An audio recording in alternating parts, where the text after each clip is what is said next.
que é a disciplina de anatomia e escultura dentária, a montagem de modelos no articulador semiajustável.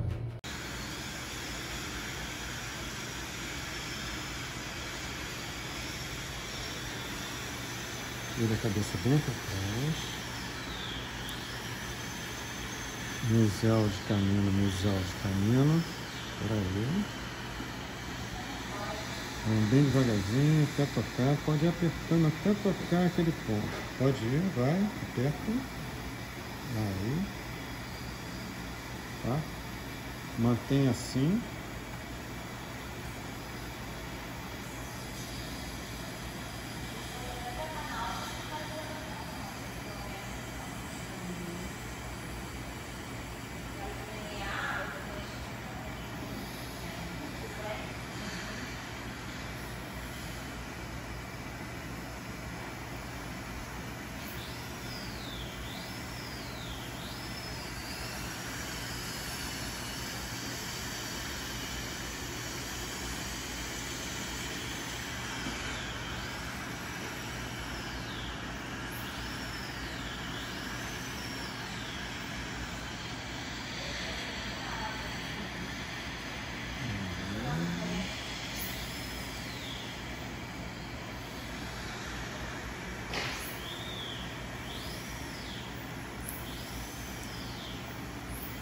Deixa eu ver aqui.